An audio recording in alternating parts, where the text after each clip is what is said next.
बिस्मिल्लाहिर्रहमानिर्रहीम। अस्सलाम वालेकुम नाज़रीन किराम, मैं मरियम शेख उम्मीद करती हूँ आप सब खैरियत से।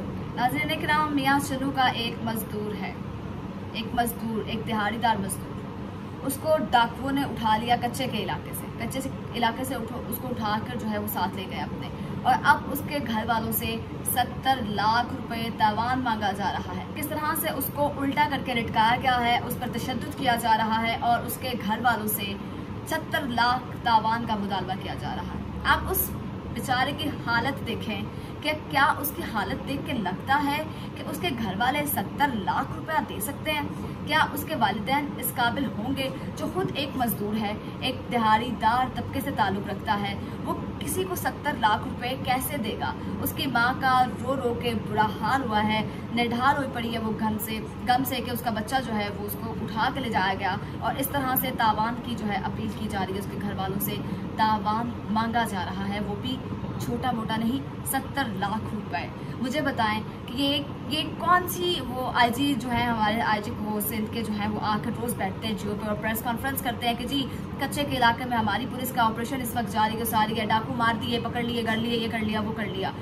कौन सा ऑपरेशन है जो इस वक्त वहाँ पे जारी होता है, जहाँ पे डाकू मारे जाते हैं, हलाक हो जाते हैं, कुछ पकड़े जाते हैं, किसी को धर लिया जाता है, कभी कुछ कर दिया जाता है, कभी कुछ कर दिया जाता है। ये वही कच्चे का इलाका है जिसकी प्रेस कॉन्फ्रेंस रोज की जाती है जियो पे बैठ के। ये वही कच्चे का इलाका है जहाँ से डाकुओं ने जो मजदूर को उठा लिया है और अब उससे तावान जो है मांगा जा रहा है। उसकी वालदा जो है हुकूमत से अपील कर रही है, मुतालबा कर रही है कि लिहाजा जो है उसको इंसाफ फराहम किया जाए और उसके बेटे को रिहा करवाया जाए। जिस तरह से दूसरी तरफ आकाश राम की वालदा हुकूमत से अपील कर रही है कि उसके बेटे को रिहा करवाया जाए किसी तरह से, जिसको आज छठा रोज हो गया है अगवा हुए।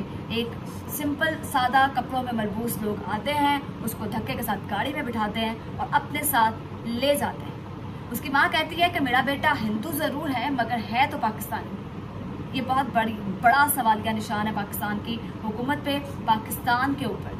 खैर, एक तो वो अलग मैटर है। एक तरफ वो माँ है जो दुखियारी है, जो रो रो के अपील कर रही है हमारे हुक्मरानों से कि लिहाजा उसके बेटे को बाजियाब करवाया जाए, और एक ये माँ है जो अपील कर रही है, लिहाजा हमारे जो है हुक्मरानों से दरख्वास्त कर रही है, रो रो के इल्तिजा कर रही है कि लिहाजा मेरे बेटे को जो है वो रिहा करवाया जाए। कौन करवाएगा इनको रिहा? वो हुक्मरान जो आपस में लड़ने में मसरूफ़ है, वो हुक्मरान जिनको अभी से फिलहाल ये पड़ी हुई है कि किसी तरह से इलेक्शन जो है वो रोक लिए जाएं। किस तरह से इलेक्शन रुकेंगे, किस तरह से हम लोग अपने मकसद में कामयाब होंगे। वो हुक्मरान जिनको इस वक्त मुल्क की कोई परवाह नहीं है, उनसे अपीलें की जा रही हैं कि उनसे कहा जा रहा है कि जो माएँ जिन्होंने पता नहीं किस तरह से बेटों को पैदा किया हुआ होता है, किस तरह से औलाद को पाला हुआ होता है, उनकी औलाद को बचाए। वो हुक्मरान वो कभी नहीं बचाएंगे, ऐसा कभी भी मुमकिन नहीं है। वो हुक्मरान तो इस वक्त मसरूफ है, डाकुओं के चक्कर में पड़ने वाले नहीं हैं, उनके पास तो टाइम ही नहीं है। किससे अपील कर रही हैं आप? शहबाज शरीफ साहब से, जो इस वक्त इतने मसरूफ हैं कि उनके पास तो जरा भी टाइम नहीं है। मरीम नवाज साहिबा से, जो तो उम्र की आज़ादता हासिल करने के लिए गई हुई हैं। किससे अपील कर रही है ये माएँ? मुझे बताएं। बड़ा अफसोस होता है मुझे पाकिस्तान की ये सूरत हाल देख के कि किस तरह से लोगों के जवान बेटों को उठाया जाता है, ले जाया जाता है, गायब करवा दिया जाता है। किस तरह से दिहाड़ीदारों से जो है वो तावान मांगे जाते हैं। कौन करवा रहा है ये सब? इस सब के पीछे किसका हाथ है? किस तरह से ख़त्म होंगे ये जराइम? किस तरह से हमारी पुलिस जो है वो कारकर्दगी अपनी इम्प्रूव करेगी? किस तरह से हमारी पुलिस जो है वो शाबाश की मुस्तहक होगी? क्यों किया जा रहा है ये सब? आखिर क्यों हो रहा है हमारे मुल्क में? मुझे बहुत अफसोस होता है कि दिन ब दिन हालात जो है वो बिगड़ते दिखाई दे रहे हैं। हालात में किसी किस्म का ठहराव जो है वो नज़र नहीं आ रहा। सियासी बहरान है, आइनी बहरान है, मुआशी बहरान है जो बुलंदियों को छूता हुआ नज़र आ रहा है, और हर गुजरते दिन के साथ इस बहरान में इजाफा दिखाई दे रहा है, कमी नज़र नहीं आ रही।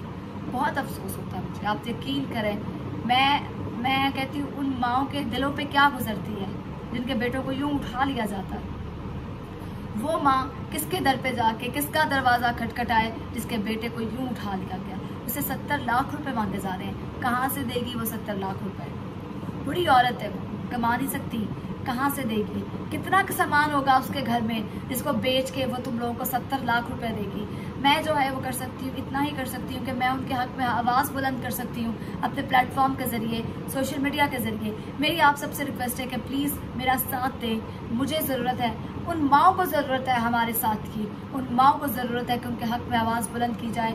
आप जो है इस वीडियो को ज़्यादा से ज़्यादा शेयर करें ताकि हुकाम बाला तक हमारी आवाज़ पहुंच सके और शायद उनके सोए हुए ज़मीर जो हैं वो जाग जाएं और उन माओं की सिसकियाँ, उन माओं की सदाएँ, उन माओं का रोना कहलाना उनके दिमागों पे असर कर जाए और उनको समझ आ जाए कि वाकई शायद हम भी किसी के बेटे हैं, हमारी भी माएँ इसी तरह से जो है हमें पैदा किया था, पाला था, और ये भी किसी की माँ है, किसी का अपने बेटे के लिए रो रही है, किसी बेटे की माँ है। तो लिहाजा इसकी फरियाद जो है वो सुन ली जाए और किसी तरह से उसके बेटे को बाजियाब करवा लिया जाए। इसी तरह से आकाश वर्मा जो है, राम जो है, उनके लिए भी हम लोग जो है मिलकर जद्दोजहद करते हैं। आज जो है बॉल न्यूज़ की टीम जो है वहाँ पे सुप्रीम कोर्ट के बाहर जो है बाकायदा कैंप लगा दिया है आकाश के लिए, आकाश की बाजियाबी के लिए, क्योंकि 6 रोज़ हो गए हैं इस बात को और 6 रोज़ से हम लोग जो है वो मुसलसल जो है वो वीडियोस वगैरह बना रहे हैं, लेकिन किसी किस्म का कोई एक्शन नहीं लिया जा रहा इस पर।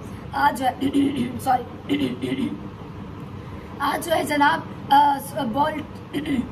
बॉल की जो टीम है वो इस वक्त सुप्रीम कोर्ट के बाहर कैंप लगाए हुए बैठी है कि शायद ये कैंप जो है इसके ज़रिए हम आकाश को जो है बादशाह करवा सकें।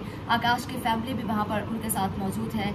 मेरी जो है हुकाम बाला से अपील है, मेरी कमेंट से अपील है, मैं निगरां वज़ीर आला मोहसिन नकवी साहब से अपील करती हूँ कि प्लीज़ आपको अगर इस काबिल समझा गया है, आपको अगर पाकिस्तान का निगरां निगरां वज़ीर आला बनाया गया है तो पाकिस्तान के लिए, पाकिस्तान की आवाम के लिए वो काम करें कि आप हज़ारों साल लोगों के दिलों में ज़िंदा रह सकें, आपको अच्छे लफ्ज़ों में याद किया जाए। मैंने सुना है कि आपको आपके वर्कर्स जो हैं आपको बहुत अच्छे लफ्ज़ों में याद करते हैं, कहते हैं कि आपका बिहेवियर बहुत अच्छा, आप एक बहुत अच्छे इंसान हैं। तो लिहाजा आप इस तरह से मिसाल कायम करके जाएं कि लोग आपको अच्छे लफ्ज़ों में याद करें। मैं आपसे पर्सनली रिक्वेस्ट करती हूँ, हाथ जोड़ के रिक्वेस्ट करती हूँ, ये माँ जो रो रही है, जो गिड़गिड़ा रही है अपने बेटे के लिए, इसका जो है इसके बेटे को बाजियाब करवाया जाए। वो माँ जो कहती है कि मेरा बेटा हिंदू सही पाकिस्तानी तो है ना, उसके बेटे को बाजियाब करवाया जाए।